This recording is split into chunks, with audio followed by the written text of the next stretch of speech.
السلام علیکم ناظرین، میں محمد اسلم حسین سیاست کی عالمی خبروں میں آپ سب کا استقبال کرتا ہوں۔ اسرائیل اور حماس نے آج جمعرات کو آخری لمحات میں غزہ میں جنگ بندی کو مزید ایک دن تک بڑھانے پر اتفاق کیا، لیکن اس معاہدے کی مزید تجدید میں درجنوں یرغمالیوں اور قیدیوں کو رہا کیا گیا ہے وہ زیادہ چیلنجنگ ثابت ہو سکتا ہے، کیونکہ حماس کی طرف سے بہت سے باقی قیدیوں کے لیے زیادہ امارات کا مطالبہ کرنے کی توقع ہے۔ جیسے ہی توسیع کا لفظ آیا، مسلح افراد نے یروشلم میں داخل ہونے والی ایک مرکزی شاہراہ پر بسوں کے انتظار میں لوگوں پر فائرنگ کر دی۔ پولیس کے مطابق کم از کم 3 افراد ہلاک اور متعدد زخمی ہو گئے۔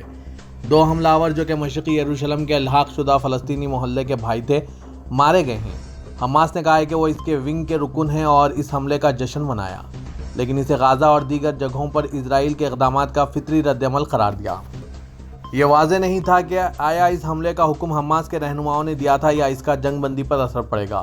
غزہ میں تقریباً 8 ہفتوں کی اسرائیلی بمباری اور زمینی مہم کے بعد، جس میں ہزاروں فلسطینی مارے گئے ہیں، 2.5 ملین کی آبادی کے 3/4 سے زائد کو جڑ سے اکھاڑ پھینکا گیا اور اس کے نتیجے میں جنگ بندی کو زیادہ سے زیادہ دیر تک جاری رکھنے کے لیے بین الاقوامی دباؤ بڑھ گیا ہے۔ روس وزارت خارجہ کی ترجمان ماریا نے کہا ہے کہ روسی یرغمالیوں کو رہا کرنے پر ہم فلسطین تحریک مزاحمت حماس کا شکریہ ادا کرتے ہیں۔ انہوں نے کہا کہ حماس کے ساتھ طے شدہ سمجھوتے کی روس سے 29 نومبر کو غزہ میں یرغمال بنائی گئی روسی خواتین اور ایک ایرانی خواتین کو رہا کیا گیا۔ ہماری خاص طور پر اور اصرار کے ساتھ کی گئی درخواستوں کا مثبت جواب دینے پر ہم حماس کے شکر گزار ہیں۔ انہوں نے کہا کہ ہم غزہ میں زیر حراست دیگر روسی شہریوں کی بھی جلد از جلد رہائی کے لیے کارروائیاں جاری رکھے ہوئے ہیں۔ واضح ہے کہ حماس نے 29 نومبر کو جاری کردہ بیان میں 2 روسی یرغمالیوں کو رہا کرنے اور ریڈ کریسنٹ کے حوالے کرنے کا اعلان کیا تھا۔ 26 نومبر کو بھی حماس نے رون کریوری نامی ایک روسی یرغمالی کو اسرائیل کے ساتھ قیدیوں کے تبادلے کے سمجھوتے بالائے طاق رکھتے ہوئے رہا کیا گیا تھا۔ حماس کے اس اقدام کو روس وزارت خارجہ کی ترجمان ماریا نے نیک نیتی پر مبنی اقدام قرار دیا۔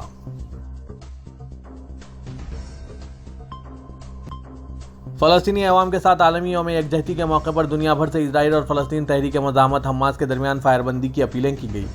برازیل کے دارالحکومت جینزیو میں مظاہرین نے فلسطین کے پرچموں کے ساتھ امریکہ کے قونصل خانے کی طرف مارچ کیا۔ سخت حفاظتی تدابیر میں کیے گئے مظاہرے میں پولیس نے مداخلت کی۔ امریکہ کے دارالحکومت واشنگٹن میں فلسطین کی حمایت میں ایک ایکٹیوسٹ گروپ کی بھوک ہڑتال شروع ہوئے آج تیسرا دن ہے۔ امریکہ قومی اسمبلی کے اراکین نے بھوک ہڑتال کرنے والوں کی عیادت کی اور جاری کردہ بیان میں غزہ میں فوری اور پائیدار فائر بندی کا مطالبہ کیا۔ نیو یارک کے احتجاجی مظاہرے میں پولیس نے مداخلت کی اور بعض مظاہرین کو حراست میں لے لیا ہے۔ اسپین میں بھی فلسطینی عوام کے ساتھ اظہار یکجہتی کے لیے احتجاجی مظاہرے کیے گئے ہیں۔ مظاہرین نے اسرائیل کے وزیراعظم بنیامین نتن یاہو کو جیل میں ڈالو اور فلسطین کو آزاد کرو کے نعرے لگائے۔ فرانس کے دارالحکومت پیرس میں بھی سینکڑوں طالب علم تاریخی سوربن یونیورسٹی کے سامنے جمع ہوئے اور فلسطین کے حق میں مظاہرہ کیا۔ طالب علموں نے اسرائیل سے مطالبہ کیا ہے کہ غزہ پر جاری حملے فوری بند کیے جائیں۔ جاپان کے دارالحکومت ٹوکیو کے احتجاجی مظاہرے میں بھی غزہ میں پائیدار فائر بندی کی اپیل کی گئی۔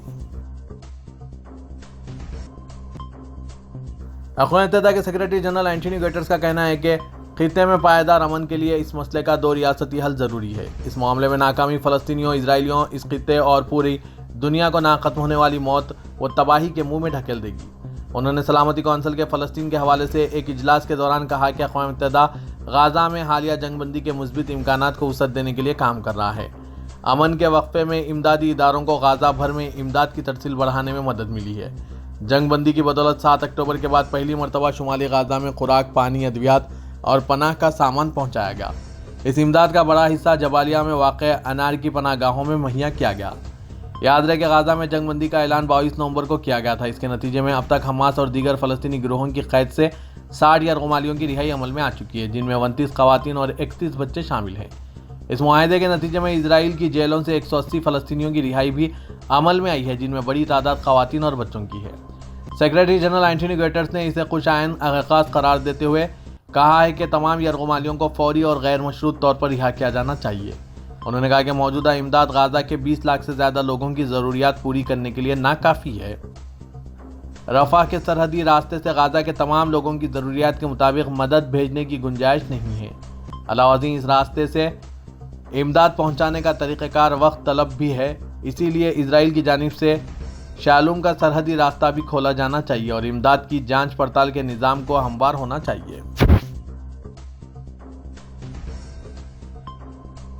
متحدہ عرب امارات کے صدر شیخ محمد بن زائد ال نہیان اور امریکی صدر جو بائیڈن نے دو طرفہ تعلقات اور علاقائی صورتحال پر تبادلہ خیال کیا۔ امارات کی سرکاری خبر رساں ایجنسی وام کے مطابق اس بات چیت میں فلسطین کی صورتحال، غزہ میں جھڑپوں کے خاتمے سمیت غزہ کی عوام کے لیے انسانی امداد کی ترسیل کے لیے ایک محفوظ ڈھانچے کے قیام پر غور کیا گیا۔ بات چیت میں فلسطینی مسئلے سے متعلق مشرقی وسطی میں دو ریاستی حل کے تناظر میں منصفانہ اور پائیدار امن کی کوششوں پر زور دینے کے علاوہ اس بات کی اہمیت اجاگر کی گئی کہ خطے میں سلامتی و استحکام اور امن کو تقویت دینے کے لیے دو ریاستی حل ضروری ہے۔ علاوہ ازیں متحدہ عرب امارات اور امریکہ کے درمیان دو طرفہ تعلقات اور علاقائی صورتحال پر بھی تبادلہ خیال کیا گیا۔ سعودی پریسیڈنسی کے مطابق ولی عہد شہزادہ محمد بن سلمان کو جمعرات کے دن جمہوریہ کوریا کے صدر یون سک یوئل کا فون موصول ہوا۔ کال کے دوران انہوں نے ولی عہد کو ریاض میں ورلڈ ایکسپو 2030 کے میزبان کے طور پر سعودی عرب کے انتخاب پر مبارکباد پیش کی، جس کا اعلان منگل کو کیا گیا تھا۔ شہزادہ محمد بن سلمان نے یون کی مبارک پر شکریہ ادا کیا۔ ریاض اور باوقار ایونٹ کے لیے جنوبی کوریا کے یوسان اور اٹلی کے دارالحکومت روم کے چیلنجوں کو شکست دینے کے بعد ایکسپو کی میزبانی کرے گا۔ سعودی دارالحکومت کو پیرس میں قائم بیورو انٹرنیشنل ڈیس ایکسپوزیشن کے رکن ممالک نے 165 میں سے 119 ووٹوں کی اکثریت سے منتخب کیا۔ برازیل کے صدر کے دورے مملکت کے اختتام پر فریقین کی جانب سے جاری مشترکہ اعلامیہ میں فلسطین تنازع کے مستقل حل اور دونوں ممالک کے مابین رابطہ کونسل کے قیام کے عزم کا اظہار کیا گیا۔ سعودی خبر رساں ایجنسی SPA کے مطابق خادم حرمین شریفین شاہ سلمان بن عبدالعزیز کی دعوت پر برازیل کے صدر 2 روزہ دورے پر سعودی عرب پہنچے تھے۔ برازیل کے صدر نے سعودی ولی عہد شہزادہ محمد بن سلمان کے ساتھ ریاض کے قصر یمامہ میں سرکاری مذاکرات کیے۔ برازیل کے صدر نے ایکسپو 2030 کی میزبانی ریاض کو ملنے پر شہزادہ محمد بن سلمان کو مبارکباد پیش کی۔ فریقین نے دونوں ملکوں کے پرائیویٹ سیکٹرز کے درمیان رابطہ بڑھانے اور تجارت میں بہتر تال میل پیدا کرنے کی تدابیر پر تبادلہ خیال کیا۔ فریقین نے اس عزم کا اظہار کیا کہ دونوں ملکوں کے پرائیویٹ سیکٹرز کے درمیان شراکت کا دائرہ وسیع اور مستحکم بنانے کے لیے جدوجہد جاری رکھیں گے۔ سعودی وزیر خارجہ شہزادہ فیصل بن فرحان نے کہا ہے کہ غزہ میں مستقل جنگ بندی کے مطالبے کے حق میں بین الاقوامی سطح پر آوازیں اٹھ رہی ہے۔ مستقل جنگ بندی کے لیے ہم بھی کوشاں ہیں۔ رابطوں کے دوران سن رہے ہیں کہ سب اسی رجحان کے حق میں ہیں اور سب مستقل جنگ بندی چاہتے ہیں۔ انہوں نے مزید کہا کہ تشدد کوئی حل نہیں ہے، نہ ہی کسی اقدام کا جواب۔ انہوں نے کہا کہ سعودی عرب غزہ میں مستقل جنگ بندی کے لیے کام کر رہا ہے۔ اخبار 24 اور العربیہ کے مطابق نیو یارک میں میڈیا سے بات کرتے ہوئے کہا کہ اسلامی عرب وزارتی کمیٹی مستقل جنگ بندی کے لیے کوشاں تھی، ہے اور رہے گی۔ ان کا کہنا تھا کہ دوست ممالک سے رابطوں کے بعد ہمارا احساس یہ ہے کہ عالمی برادری مستقل جنگ بندی کی گہری خواہش رکھتی ہے۔ سعودی وزیر خارجہ نے بتایا کہ شاہ سلمان مرکز برائے امداد و انسانی خدمات فضائی اور سمندری پل کے ذریعے اہل غزہ کو امدادی سامان پہنچا رہے ہیں۔ ساہم پورٹل اہل غزہ کی مدد کے لیے عطیات مہم میں شروع کی گئی ہے۔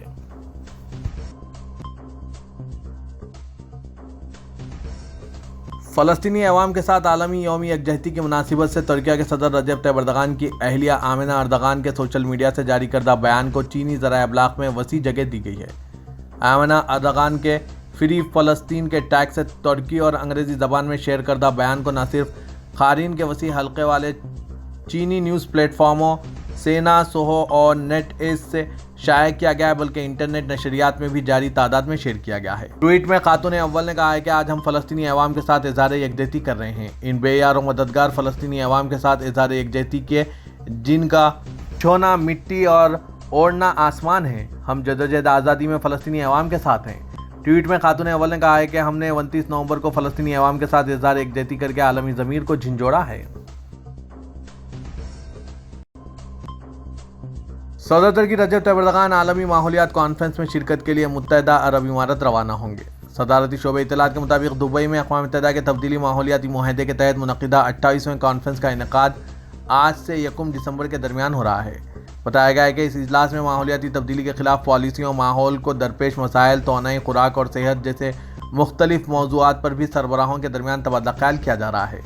صدر اردغان اس اجلاس کے سلسلے میں شرکاء سے خطاب کرنے سمیت بعض ممالک کے سربراہوں کے ساتھ بھی ملاقاتیں کر رہے ہیں۔ ہندوستان کے وزیر اعظم نریندر مودی نے آج جمعرات کو ترقی پذیر ممالک کو موسمیاتی تبدیلیوں سے نمٹنے میں مدد کے لیے مناسب موسمیاتی فائنانسنگ اور ٹیکنالوجی کی منتقلی کی حمایت کرنے پر زور دیا، جب وہ آب و ہوا کی کارروائی سے متعلق ایک اہم سربراہ اجلاس میں شرکت کے لیے دبئی روانہ ہوئے۔ اپنی روانگی کے بیان میں پی ایم مودی نے کہا کہ جب موسمیاتی کارروائیوں کی بات آتی ہے تو ہندوستان نے بات کو آگے بڑھایا ہے اور اس کی اہمیت کو اجاگر کیا ہے، جو ہندوستان نے اپنی G20 صدارت کے دوران اس مسئلے سے منسلک کیا تھا۔ ہماری G20 صدارت کے دوران آب و ہوا ہماری ترجیح پر اعلیٰ تھی۔ نئی دہلی کے رہنماؤں کے اعلامیہ میں موسمیاتی کارروائیوں اور پائیدار ترقی پر متعدد ٹھوس اقدامات شامل ہیں۔ مودی نے کہا کہ میں ان مسائل پر اتفاق رائے کو آگے بڑھانے کے لیے COP28 کا منتظر تھا اور آج میں COP28 کے لیے دبئی روانہ ہو رہا ہوں۔ پاکستان کے صوبہ بلوچستان میں حکام کا کہنا ہے کہ پولیس کو غیر قانونی طور پر مقیم افغان شہریوں کو گرفتار کر کے ڈیپورٹ کرنے کا ٹارگٹ دیا جا رہا ہے۔ امریکی خبر رساں ادارے ایسوسی ایٹ پریس کے مطابق کہ یہ اقدام ملک میں غیر قانونی طور پر مقیم غیر ملکیوں کے خصوصاً افغانوں کو نکالنے کے لیے جاری مہم کا ایک حصہ ہے۔ حکام کے مطابق غیر قانونی طور پر مقیم غیر ملکیوں میں سے بعض گرفتاری اور بے دخلی سے بچنے کے لیے ملک کے دور دراز علاقوں میں چلے گئے ہیں۔ بلوچستان کے وزیر داخلہ کا کہنا ہے کہ پولیس کو ہدایت دی گئی ہے کہ پاکستان میں غیر قانونی طور پر مقیم غیر ملکیوں کو گرفتار کیا جائے۔ ان کا کہنا تھا کہ پولیس حکام کو روزانہ 10,000 افغانوں کو ڈیپورٹ کرنے کا ٹاسک دیا گیا ہے۔